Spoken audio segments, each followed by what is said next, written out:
Eu fiquei muito tempo trabalhando com crianças, às vezes abandonadas em abrigo, às vezes meninas que foram vítimas de abuso sexual, nem a própria mãe acreditava na palavra delas, né? A gente tem que tentar avançar para a nossa sociedade ser menos violenta e haver uma cultura de paz e de respeito. E eu tenho a esperança de que a gente possa alcançar um futuro de verdade nos processos judiciais, de preocupação, que as pessoas efetivamente leiam os processos, né?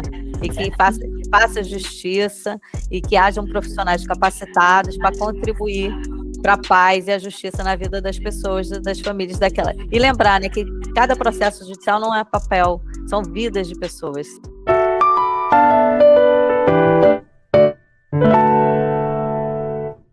Olá, pessoal, tudo bom? Bem-vindos a mais um episódio do nosso podcast Direito Pontuado. Estamos aqui com mais uma convidada que vai nos trazer, vai nos acrescentar bastante. Então, eu me chamo Lohane Saboraí. Eu me chamo Jenny Ram. E estamos aqui hoje com a doutora, promotora de Justiça do Estado do Rio de Janeiro, do Ministério Público, Patrícia Pimentel. Doutora, prazer tê-la aqui conosco hoje, conversar com a doutora e ouvi-la. Olá, só para pontuar que eu agora fui promovida, sou procuradora de Justiça no Ministério Público. Perfeito. Ah, sim. Olha, fica aí a atualização, gente. Isso aí.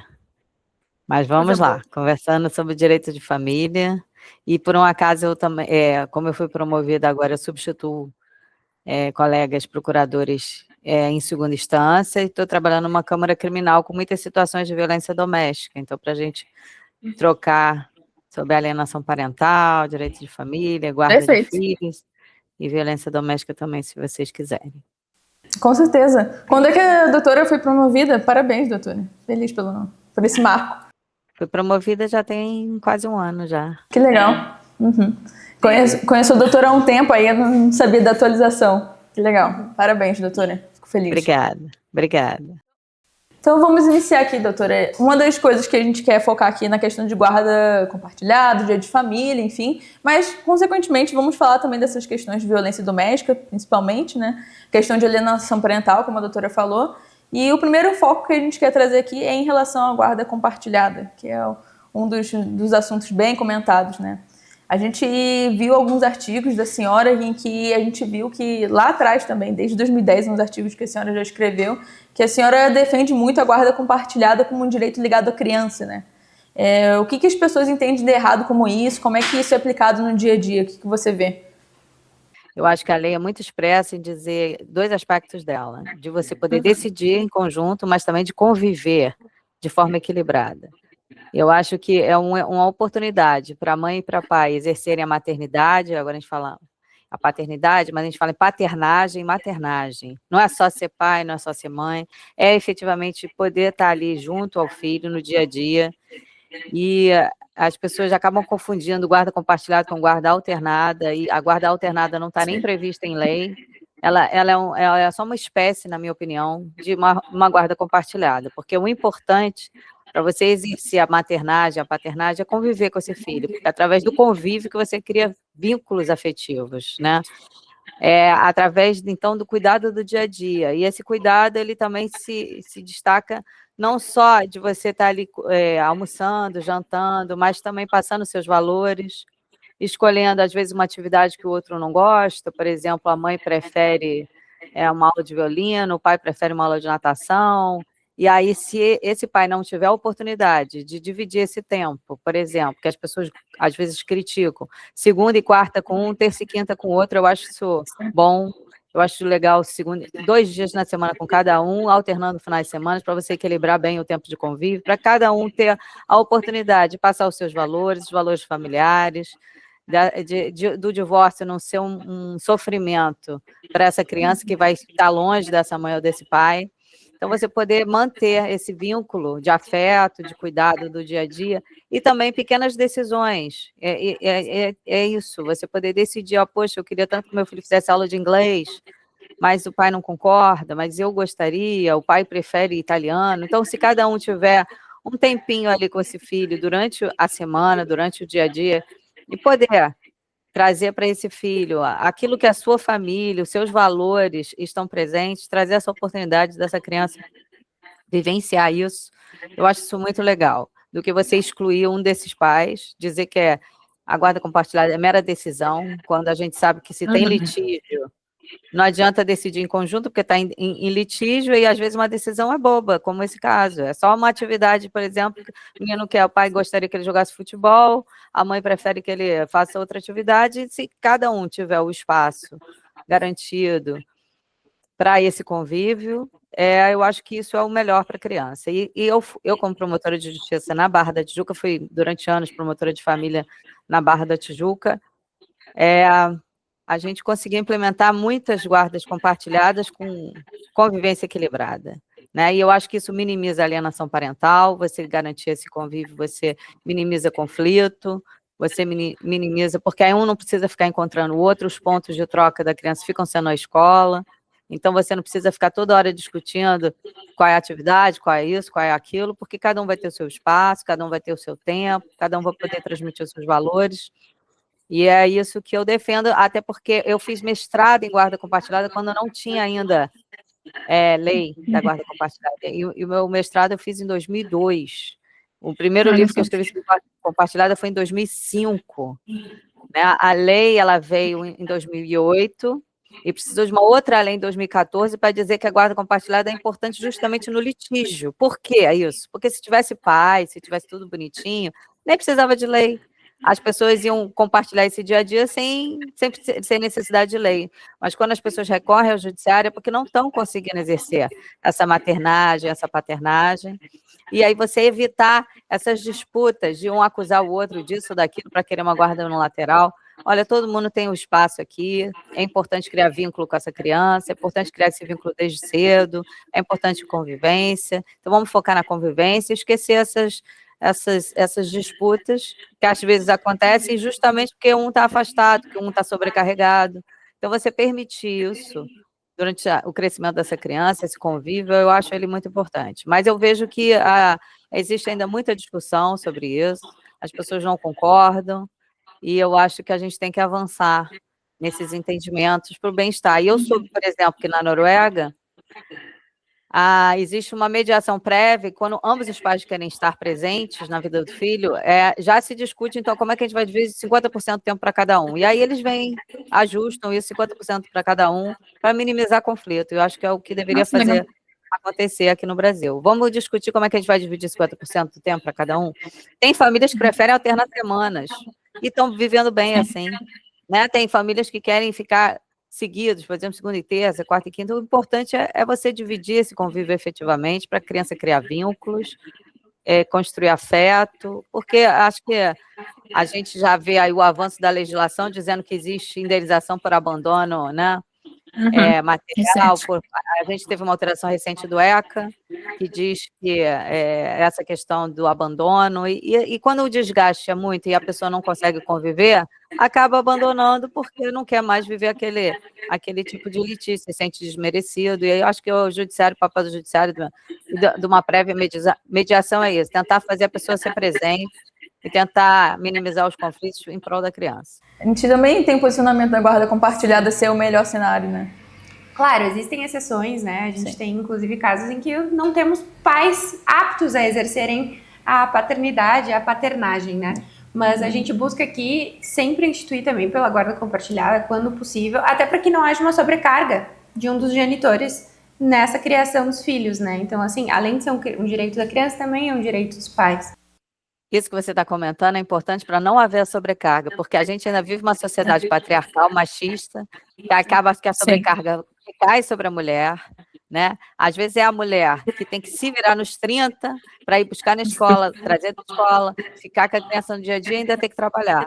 E quando você consegue esse equilíbrio de papéis, nessa divisão, com pessoas aptas, certamente, né? Com pessoas amorosas, com pessoas que querem ali contribuir, ninguém é perfeito, claro que cada um vai ter um defeito ou outro, e defeitos fazem parte, mas se as pessoas estão dispostas a cuidar com afeto, com carinho dessa criança, eu acho que os dois têm que ser presentes, é assim, né? Mas uma questão importante, a questão de gênero que você mencionou, porque se você não interpretar a guarda compartilhada como equilíbrio de convivência, você vai estar sobrecarregando normalmente a mãe. né? Como se ela fosse a responsável sempre pelo cuidado. E isso acaba prejudicando essa mulher, não só na vida profissional, acaba sobrecarregando de diversas formas, até o psique dela, que às vezes fica estressado, e ela acaba sendo acusada disso ou daquilo, e aí fica aquelas disputas de guarda no lateral, que eu acho que não faz o mínimo sentido. A gente tem que promover a presença de ambos. E quanto mais presente, né, esse pai, essa mãe, nesse convívio, maior a tranquilidade do outro genitor também, em dispor, né, em confiar nele as responsabilidades que são necessárias para a criação daquela criança, né? Então isso também é muito importante. Quanto mais presente esse pai, essa mãe se fizer na vida, mais tranquilo vai ser a convivência de todos. Uma das pessoas, quando está afastada, ela às vezes não consegue perceber os gastos, às vezes, dessa criança. Quando ela é presente, ela vai perceber os gastos diretos, vai contribuir mais com a comida, com aquele livro escolar que a escola está pedindo, vai poder contribuir, às vezes, com óculos que a criança está precisando, que às vezes não constou do cálculo dos alimentos. Enfim, a guarda compartilhada, ela não quer dizer que a pessoa vai se eximir de pagar alimentos, mas vai fazer de uma forma que esses alimentos sejam pagos de forma mais direta, e que essa pessoa participe mais, e que a gente possa prever também os alimentos, cada um responsável por isso e por aquilo, mas dando uma flexibilidade para que vários pagamentos sejam feitos de forma direta para aquele que está cuidando ali no dia a dia. Então, acho que isso vem minimizar, inclusive, as disputas de alimentos, porque se você faz a pessoa ter consciência dos gastos daquela criança no dia a dia, certamente essa pessoa vai contribuir, sabendo que se ela é preocupada com o filho, né, é verdade, tem casos e exceções, tem pessoas que somem, não querem saber, acham que criança não tem custo, né, e aí são casos que a gente tem que colocar como excepcionais, não tratar essas exceções como regra, a gente tentar trazer como regra uma mudança cultural, que pai e mãe sejam presentes, que pai e mãe contribuam, que pai e mãe tenham responsabilidade, a gente fomentar isso desde pequeno, né? Para o menino crescer, também brincando de boneca, sabendo cuidar, e querendo ser presente, e criando afeto ali pela sua prole, preocupado, porque não é só de comida que a criança precisa para viver, ela precisa dessa assistência psicológica, esse afeto, né? Esse carinho do dia a dia, às vezes é levar aqui, buscar ali, às vezes é um médico que precisa levar e o outro não está com disponibilidade no horário que o médico pode, aí o outro se coloca presente para fazer isso. É o convívio com a família, com os primos, com os tios. E a gente saber que a nossa vida é limitada. Às vezes eu vejo assim, presenciei brigas em vara de família, de que a mãe era muito possessiva, mas não pensa que se essa criança não criar vínculos com aquele pai, e ela pode um dia faltar, quem vai cuidar daquela criança, né? Ela vai ser criada por um estranho se ela faltar. Então, a gente pensar nisso, que conviver é sempre importante, não só para criar vínculos afetivos, mas também para a pessoa perceber, aquela que está convivendo, os gastos que essa criança tem e contribuir com isso também. Com certeza. Uma das questões que eu fiquei pensando aqui, que a gente vê no escritório também, é em relação ao desconhecimento da pessoa também, né?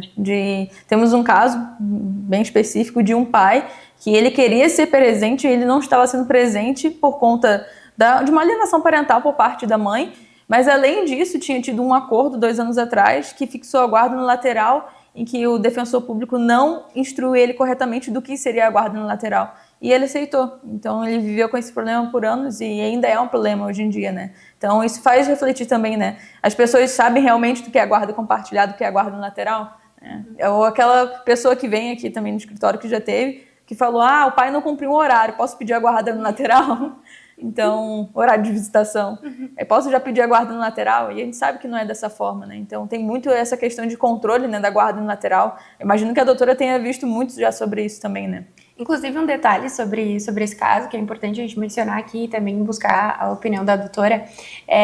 Nesse caso, não foi feita a modificação da cláusula de guarda para a guarda compartilhada em razão da dificuldade de comunicação que os genitores tinham entre eles. Então, não foi o final de uma relação tranquila, e isso perdurou e perdura até o momento.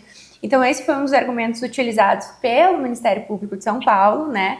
E também pelo juiz, que corroborou com esse entendimento de que uma dificuldade na comunicação entre os genitores impediria a guarda compartilhada. É uma coisa que a gente, hoje em dia, também discorda, né? Mas estamos enfrentando essa questão neste processo.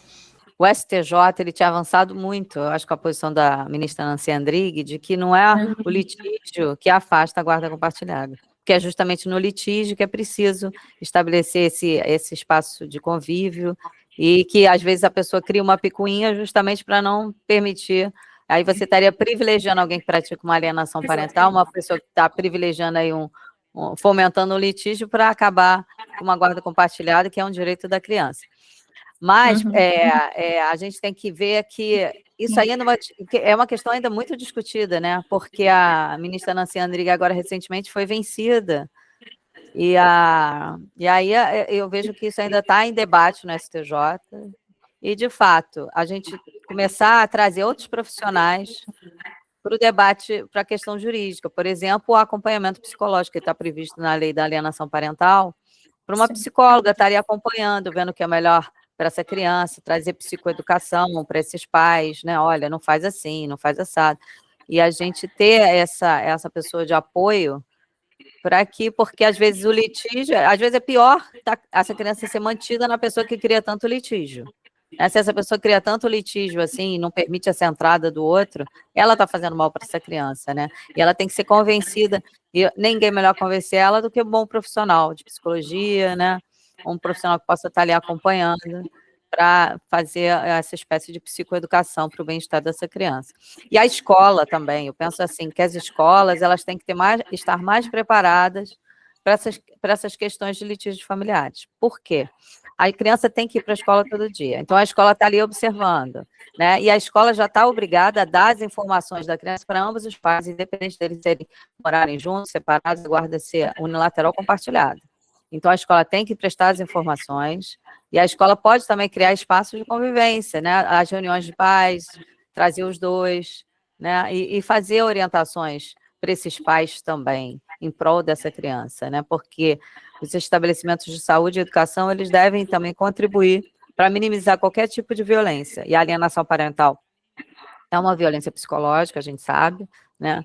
E esses litígios exacerbados acabam também afetando a criança. Então, a escola e esses profissionais de psicologia estarem ali também contribuindo para a gente ter umas famílias assim com menos litígio. E não esquecer também, por outro lado, dos aspectos de cada pessoa, né? Das personalidades, dos transtornos de personalidade. Eu acho que o judiciário tem que estar atento aos transtornos de personalidade, saber que a criança muitas vezes precisa da guarda compartilhada para sair um pouco de um pai ou uma mãe que seja extremamente narcisista, né? Que às vezes traz aquele litígio justamente para criar mais conflito e acaba fazendo mal para o filho. Então, às vezes, a guarda compartilhada, você minimizando essa convivência tão ampla, às vezes, com uma dessas pessoas que está trazendo tanto conflito, pode contribuir para o bem-estar dessa criança. Então, por isso que é sempre muito bom os profissionais estarem atentos ao caso concreto, que a gente, às vezes, não tem uma fórmula genérica, né?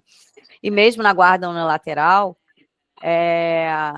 o pai que está, por exemplo, muitas vezes a guarda unilateral é fixada em favor de mães, o pai, mesmo em situações de violência doméstica, pode até ser fixado uma guarda unilateral, mas isso não quer dizer que o pai foi destituído do poder familiar, né? Mesmo assim, ainda existe a visitação, aí a gente muda esse termo, né? Porque a convivência, que é o termo melhor, mas quando às vezes existe uma guarda unilateral, acaba havendo uma visitação que tem que ser mantida, e normalmente é final de semana alternado, dá esse gap aí de 15 dias, isso é ruim, mas às vezes você consegue, mesmo na guarda unilateral, uma convivência numa quarta-feira, né, no meio da semana sempre, finais de semana alternados, e lembrar que a guarda unilateral não quer dizer que o pai foi destituído do poder familiar, é isso, ele continua detentor do poder familiar, continua podendo conviver com esse filho, mas já é uma convivência mais limitada, e por isso que às vezes falam em visitação, né? Porque aí deixa de ser aquele dia a dia que é o ideal da guarda compartilhada, você conviver efetivamente o dia a dia, participar das atividades escolares e extracurriculares, que é o objetivo da guarda compartilhada. Mas isso não significa que na guarda unilateral o pai perdeu completamente esse convívio com o filho, ele mantém. Inclusive, pode pedir prestação de contas também, né? Se ele paga, às vezes, uma pensão alta e a mãe, de fato, ele acha que não está ali efetivamente transferindo para essa criança, existe essa situação de você poder pedir uma prestação de contas, que também tem uma discussão jurídica sobre isso, mas está previsto na lei. Pelo menos está ali por enquanto. A gente não sabe se isso vai sair ou não na reforma do Código Civil, mas o direito de prestar contas cabe a qualquer um que contribui com algum numerário, e o filho tem o direito, né, de um pai que está representando esse filho para saber aonde que esse numerário está indo. Enfim, são questões, né? São muitas questões. Essa questão que é importante também, que a doutora mencionou, né, da palavra correta de convívio, né? Pai convive, não visita. Né? Eu acho que hoje em dia a gente está tendo que diferenciar isso mais. Inclusive de fixar uma visitação realmente, se for para ser uma visitação em casos de violência doméstica, ou uma convivência, né? Eu acho que dá para ter essa distinção já hoje em dia, e a gente não vê muito isso hoje em dia, né? Usam muito o termo visita. Já é até corriqueiro a gente falar dessa forma, por mais que tenha esse entendimento, né? Então isso é bem interessante também. Certo? Então, vamos avançando nos assuntos aqui. Em relação à questão de abuso sexual intrafamiliar, que a doutora já relatou sobre isso em um artigo que a gente viu em 2012, tem muito tempo, mas eu tenho certeza que já tenha muita experiência depois disso. E também falando sobre um pouco de alienação parental. Mas primeiro na questão do abuso sexual intrafamiliar, que isso é algo recorrente, infelizmente, né? O que torna para a doutora esse caso tão difícil assim, de conduzir na justiça? O que a doutora tem de experiência com isso para trazer? Então, esses são casos realmente que trazem muita preocupação. A gente sabe que o abuso sexual ele existe, né? E aí, quais foram os avanços legislativos no Brasil? A gente tem agora a lei do depoimento especial, para que o depoimento da criança seja logo gravado, assim que se sabe do ocorrido, né? O ideal é que a gente tenha centros de atendimento integrados em delegacia, saúde, né? E essa entrevista, né? Essa escuta qualificada, que haja essa integração entre os profissionais de saúde, os profissionais de segurança pública, para que esse depoimento seja logo gravado, para que essa criança seja protegida e a gente minimize as situações de alienação parental, porque a gente sabe que o abuso sexual ele existe, mas também existem situações de alienação parental. Então, a gente tem que ter muita atenção, muito cuidado, para que o depoimento dessa criança seja feito de forma por profissionais competentes. E aí, no caso de abuso sexual, a gente sabe que não vai ser possível a guarda compartilhada, né? Porque essa criança está em risco e tem que se proteger essa criança. Então, acredito que a questão da suspensão da visitação ela é possível, mas a gente tem uma previsão legal de você ter uma visitação assistida quando existe uma desconfiança de alienação parental.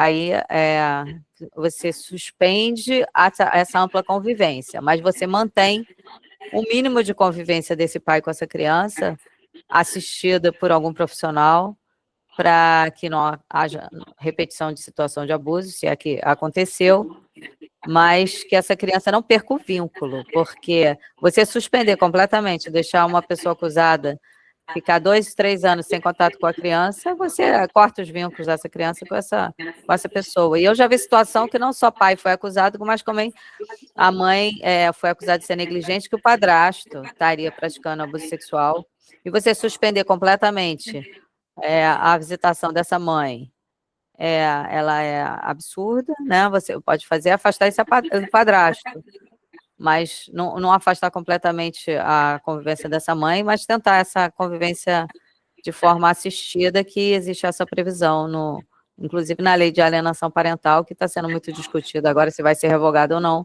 mas a lei da alienação parental, no meu entendimento, ela traz muitos dispositivos protetivos, né? Porque eu acho que a lei ela tem o viés de proteção, as regras de punição, não são bem regras de punição, como dizem, são regras pedagógicas e não punitivas, na minha visão, né? Porque o ideal é sempre buscar o amplo convívio através da guarda compartilhada, mas se tiver situação de abuso sexual, que ele seja bem investigado, bem fundamentado, para que e a gente sabe, havendo a condenação, de fato, esse pai perde o poder familiar, ou a mãe perde o poder familiar.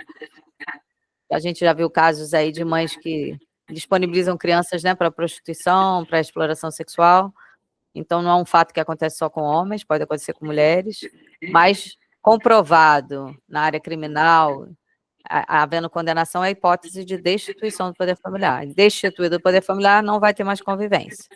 Então, são situações que também houve alterações recentes aí nesse sentido. São situações que possibilitam a destituição do poder familiar, quando existem casos de tentativa de homicídio, inclusive tentativa de feminicídio da mãe de uma criança, é uma situação que é possível a destituição do poder familiar dessa pessoa que agrediu, assim, a mãe de alguém, e a gente vê isso acontecendo na prática, e aí você destitui do poder familiar, não há que se falar em convivência, não? Então, as situações de violência doméstica, essas graves, né, você consegue facilmente destituir do poder familiar alguém que pratica uma situação, tenta um feminicídio ou praticou a situação de feminicídio. O que é muito triste, né? A gente tem que tentar avançar para a nossa sociedade ser menos violenta e haver uma cultura de paz e de respeito, né? Com certeza. Um caso recente que a gente teve acesso, doutora, que me fez pensar aqui também, a gente conversando, vou resumir o resumo do resumo para ouvir a colocação da senhora, que é que dentro de um núcleo familiar, né, tem uma suposta questão ali de um abuso sexual do padrasto com das crianças, que é do parte da mãe. E por isso ele foi afastado de casa. E ainda não foi analisado se isso é verídico ou não teve nem escuta da criança também, enfim, seguiu dessa forma até agora. É bem recente. É bem recente.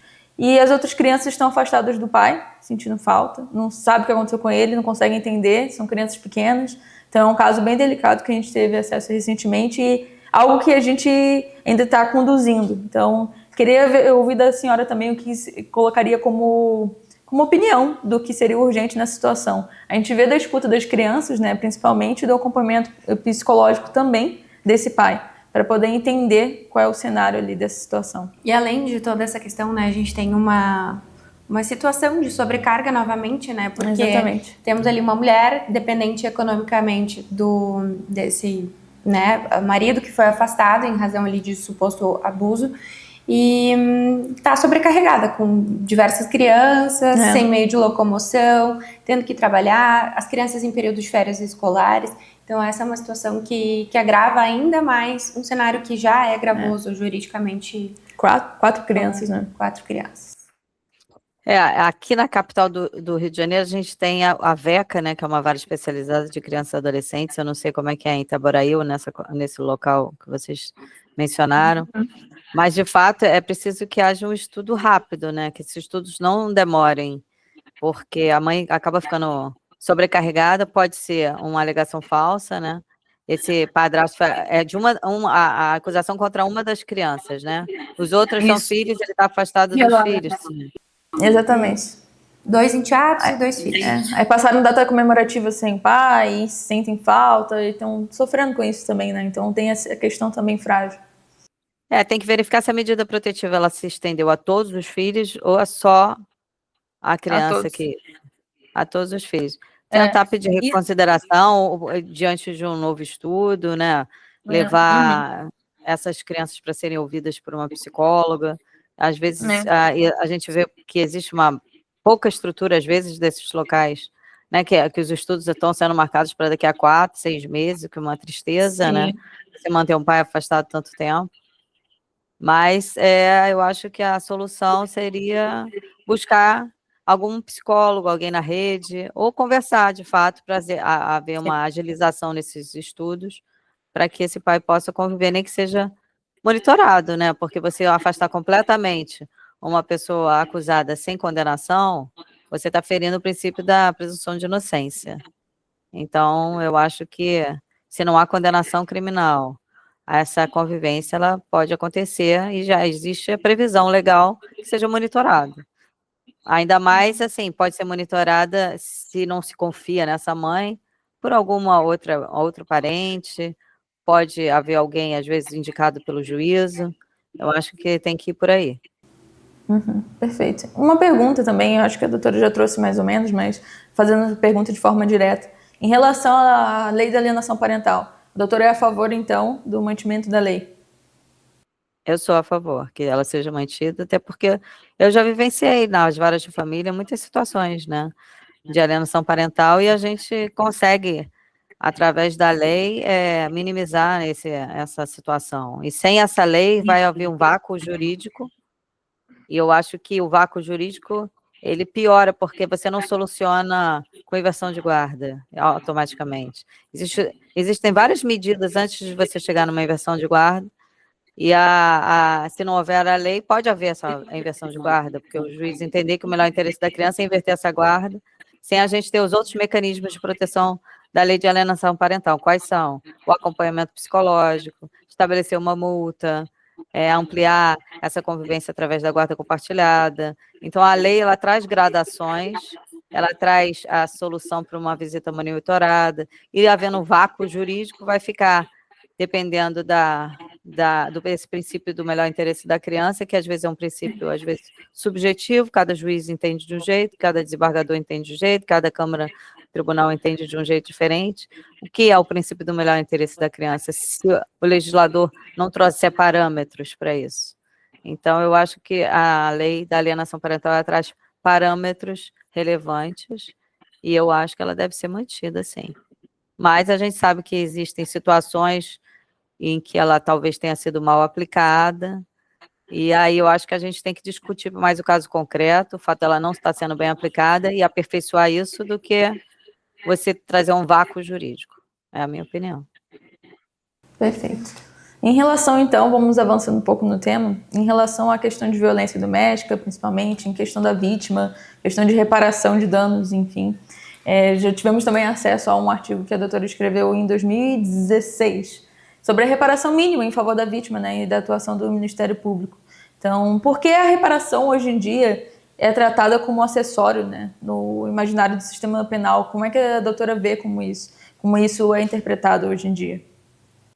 Olha, eu acho que a gente teve muitos avanços, o STJ já tem tema específico sobre esse assunto, e aí isso já está sendo aplicado no âmbito, na esfera penal. Então, situações, eu já tenho aqui, atuando na Câmara Tribunal do Tribunal de Justiça do Rio de Janeiro, vejo que situações de violência sexual, de estupro, também já está presumido, que isso traz dano, e as câmaras têm estabelecido essa indenização, essa reparação mínima. Essa reparação mínima, ela está prevista no artigo 387 do Código de Processo Penal, desde 2008, né? Mas agora, eu acho que ela está efetivamente sendo aplicada. Eu vi muitos avanços da época que eu escrevi esse artigo, em 2016, para agora 2026, 10 anos depois, eu vejo essa reparação mínima, ela passou a ser aplicada, e eu vejo isso como um avanço, porque você evita que a vítima tenha que procurar o juízo cível para brigar por uma reparação, às vezes situação de roubo, né, e de outras que a pessoa está presa, o que vai adiantar eu ir para o juízo cível para brigar por uma reparação mínima? E aqui no Rio de Janeiro a gente tem uma lei estadual que diz que o trabalho do preso também deve reverter em favor dessa vítima. Então, o trabalho do preso no sistema criminal, no sistema prisional, não é só para a ressocialização dele perante reduzindo pena, né? Mas que também essa ressocialização seja reparar essa vítima, e o trabalho, o dinheiro desse trabalho seja revertido para essa vítima quando ele está previsto na sentença condenatória. E aí eu estou vendo muitos avanços nesse sentido, e essa reparação mínima ela está acontecendo. Avançou muito de 2016 para 2026, esses 10 anos fizeram diferença. Sim, com certeza. E hoje em dia, a doutora vê alguma falha vinda do Estado ainda em relação a isso? Alguma questão assim que deixa a desejar no judiciário, principalmente, nessa colocação? Sempre a gente vê uma falha aqui, outra ali, né? A gente fica preocupado sempre com injustiça, a gente tem que estar sempre atento para ver se a regra está sendo aplicada de acordo com o caso concreto, né, de acordo com a situação dos autos. Às vezes as mentiras, né, eu acho que o que traz mais tristeza são mentiras, né, situações de violência doméstica, às vezes, que se exagera e às vezes não correspondem à verdade. Isso traz um pouco de preocupação, então sempre ficar atento a isso, mas a gente vê que as mentiras são um percentual pequeno, elas existem, mas são um percentual pequeno perto de uma realidade de violência mesmo, né? A gente ainda vive uma sociedade patriarcal e que existe violência contra a mulher, de fato. As mentiras existem, mas são num percentual pequeno, mas que a gente tem que sempre estar atento a isso, né? Agora, essa reparação mínima, eu defendo que seja uma reparação mínima, nada que seja também impossível da pessoa pagar no âmbito criminal, né? Se você quer uma indenização maior, então você pode brigar na área civil por uma indenização maior, tem situações que essa indenização deve ser maior, por exemplo, redes de prostituição de crianças, de exploração sexual, pessoas muito ricas explorando meninas sexualmente, às vezes essas pessoas são riquíssimas, e podem contribuir com uma reparação muito maior, né? Mas outras pessoas não são tão ricas e uma reparação mínima, então, tem que ser proporcional a esse padrão econômico das pessoas, para que você consiga efetivamente que o sistema criminal dê conta e que esse trabalho do preso reverta em favor da vítima de maneira, assim, proporcional, dentro da razoabilidade, dentro do bom senso. Mas eu vejo avanços, mas a gente tem que sempre prestar atenção aos retrocessos. Como a gente viu um retrocesso que aconteceu agora no Tribunal de Minas Gerais, que entendeu que um homem de 35 anos pode casar com uma menina de 12 anos, né? Sim. Isso já estava superado e a gente volta para uma situação dessa. Como eu acho que também a legislação penal deveria haver uma gradação entre a conjunção carnal e, às vezes, um ato libidinoso que não é tão grave. Às vezes, passou a mão na bunda de uma criança, vai pegar uma pena de 10 anos de cadeia, porque... esse foi o ato libidinoso, às vezes, né? E a gente ser proporcional, às vezes, um beijo lascivo, você, de fato, é uma coisa errada, mas não precisa também ser 10 anos de cadeia, pode ser 4 anos de cadeia, né? A gente tem uma proporcionalidade que eu acho que não existe no Código Penal, que a gente tem que também ajustar para que não seja, por exemplo, um menino, às vezes, namorando um menino de 18, não é o caso do homem de 35, mas um menino de 18, namorando uma menina de 13, às vezes passou a mão na bunda dela, é menor de 14 anos, já é estupro de vulnerável, entendeu? E ele só tem 18 anos, ela tem 13 anos, como é que fica essa situação? Então, você tem que ter razoabilidade, e a lei penal, colocando tudo no mesmo saco de 10 anos de cadeia, às vezes cria essas situações que o julgador vai julgar, e às vezes a família toda concordou com aquele namoro, eles estão ali namorando, às vezes eles não têm nem consciência da antijuridicidade e aí a gente vê essas situações acontecendo, então eu acho que deveria haver uma gradação no Código Penal para o tipo de violência sexual. Eu entendo que essa gradação ela é importante e eu acho que isso é uma coisa que a gente devia estar atento para que não hajam injustiças. Isso faz a gente ir para o tema da questão do o garantismo e o punitivismo, né? Então a gente precisa trazer sobre isso também, né? E que a doutora vê qual é o erro mais comum quando as pessoas tentam reduzir esse debate, né? A ser a favor ou contra o bandido, como dizem. O que a doutora vê com isso?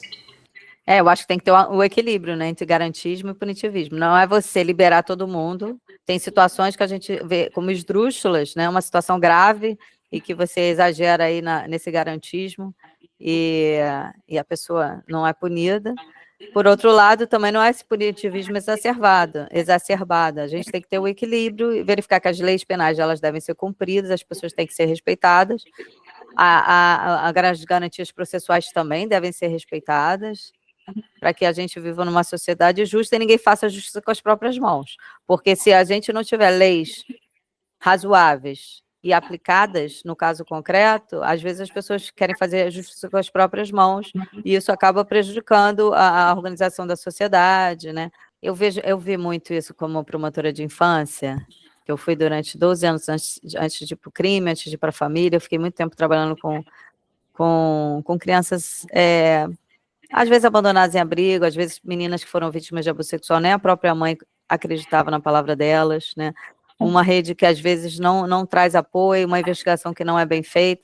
Por isso que a gente tem que focar nas situações de violência sexual, que exista uma rede de pessoas capacitadas, que realmente façam a entrevista dessa criança, que ela receba proteção, porque a eficiência e a punição, elas são necessárias no Estado democrático de direito. Nem tudo é só garantismo, né? E nem tudo também é um punitivismo sem respeitar as regras processuais, sem respeitar as regras de proteção, que todos têm acesso. É vítimas, os direitos humanos, eu gosto de dizer assim, direitos humanos são para todas as pessoas, são para as pessoas brancas, negras, homens, mulheres, homossexuais, heterossexuais, todas as pessoas têm direitos humanos, direitos inatos e devem ser respeitados. E aí a gente tem que pensar em favor de vítimas e também de agressores. Eles têm direitos humanos, sim, tem que ser respeitados os direitos humanos das pessoas que cometem crimes, certamente, ele não pode ser linchado, né? Ele tem que ter direito a ampla defesa e contraditório, mas as vítimas também têm direitos humanos que devem ser respeitados. Isso significa que o Estado tem que ser eficiente na investigação desses crimes e os juízes punirem quem efetivamente pratica um crime, e não fomentar a impunidade, né? Então, acho que é isso, é o equilíbrio entre garantismo e punitivismo. Perfeito, doutora. E depois de tantos anos, né, com essa atuação tão presente na área de família, infância e violência, principalmente, né, o que mudou a tua visão de justiça? Porque a gente entende aqui no escritório, né, que às vezes a justiça de um é a injustiça de outro, e infelizmente, né, é difícil fazer essa balança, mas pergunto a título de curiosidade também. Olha, eu acho que o trabalho do advogado ele é árduo. Parabéns a vocês, parabéns a todas as pessoas que têm ideais e querem fazer do Brasil um país melhor, mais justo, que a gente tenha leis que sejam cumpridas, que as pessoas tenham seus direitos humanos protegidos, mas eu sei que não é fácil. O trabalho do advogado não é fácil, às vezes as coisas demoram nos cartórios, às vezes as injustiças acontecem, é difícil você comprovar, às vezes o judiciário é lento, moroso, às vezes você não consegue mostrar, às vezes não consegue convencer, às vezes as pessoas têm preconceitos, às vezes você vai se deparar com um julgador que não é a favor de guarda compartilhada, que ele só acha que a guarda no lateral que vai dar certo, às vezes é uma pessoa que nem teve contato com um pai, por exemplo, que vai julgar, enfim, vocês, eu acho os advogados, eu tenho grande admiração por advogados, fico feliz de ver duas jovens advogadas, e isso é legal porque o jovem traz muita esperança, o jovem tem muitos ideais, e eu desejo boa sorte para vocês, mas assim, a gente vê injustiças acontecerem, então assim, nem tudo é lindo, e o trabalho ele é árduo, eu tenho a esperança de que a gente possa alcançar um futuro de verdade nos processos judiciais, de preocupação, que as pessoas efetivamente leiam os processos, né?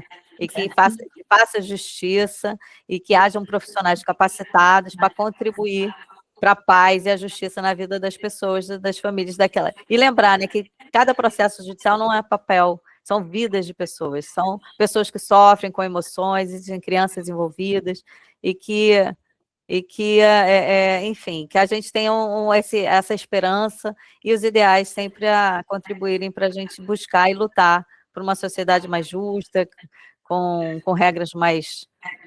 Enfim, que as pessoas efetivamente... E o papel do advogado é tão relevante nesse sentido. Muito obrigada, doutora. Estendemos aqui toda a nossa admiração pela senhora também, agradecendo mais uma vez por ter aceitado o nosso convite de participar aqui desse nosso projeto, que é buscar trazer conhecimento e informação para as pessoas, né? Então, te agradeço mais uma vez pela disponibilidade de tempo para estar aqui com a gente, nessa manhã de segunda-feira. Cheio de trabalhos, doutora David. Eu que agradeço, eu fico feliz de poder contribuir, fico feliz por vocês estarem nessa luta, né? Porque vocês que organizaram, e eu fico muito feliz da gente poder estar trazendo esses temas tão relevantes e que a gente possa fomentar outras pessoas a também serem, como vocês, batalhadoras pelo melhor. Vamos torcer para que a gente construa uma sociedade assim, né? Das pessoas empenhadas, e que pai e mãe possam ser presentes, que a gente tenha menos violência sexual, menos violência e mais justiça.